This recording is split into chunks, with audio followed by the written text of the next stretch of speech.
କାଳିୟ ଦଳର ଚରିତ ଶପଥ ରସରେ ଅନ୍ନିତ ବୋଲାନନ୍ଦୀ କୁମାର ହରି ବୋଲ ଶ୍ରୀ ସୁପବାଚ ଶୁଣ ରାଜନ କୃଷ୍ଣ କଥା ଯେଣେ ଖଣ୍ଡିବ ଭବ ବ୍ୟଥା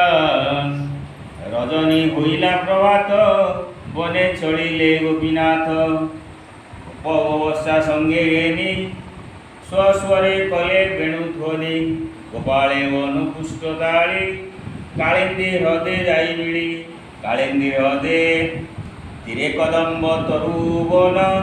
ଦେଖି ବାଳକେ ତୁଷମନ ଉଠେ ଉଠିଲେ ହାତୀକାରେ ଗାଈ ଚରାନ୍ତି ନଦୀ ତୀରେ ଗୋବିନ୍ଦ ବୃକ୍ଷ ତଳେ ରହି ବୋଲନ୍ତି ହ୍ରଦ କୂଅ ନାଇଁ ନିର୍ମଳ ଶୀତଳ ଗଭୀର ଦିଶେ ଦୂଷିତ ପୁଣ୍ୟ ନୀର ଏ ଜଳେ କାଳି ଅନଥିବ ଜଳ ପିଅନ୍ତୁ ସର୍ବଜୀବ ମନ୍ତେ ମନେ ବିଚାରିଲେ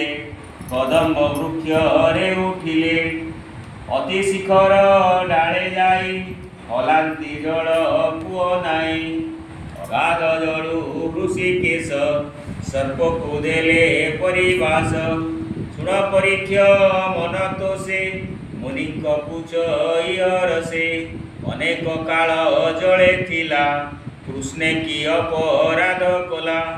ହରିର ମହିମା ଅଶେଷ ସଂସାର ହିତେ ପରକାଶ ମାୟା ମନୁଷ୍ୟ ଅବତାର ଗୋପତେ ରହି ନନ୍ଦ ଘର ତାର ଚରିତ ଯେବା ଶୁଣି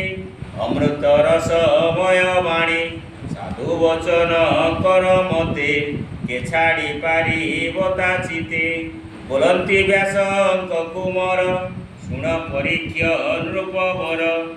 ହାରା ନିବାରେ ନର ହରି ମନୁଷ୍ୟ ଦେହେ ଅବତରି ଦୁଷ୍ଟ ନିବାରେ ସନ୍ଥ ପାଳି ଦୟା ସାଗର ବନମାଳି କାଳି ଅଭିଷେ ଜଳ ନାଶ ଜନ୍ତୁ ଏ ନ କରନ୍ତି ଗ୍ରାସ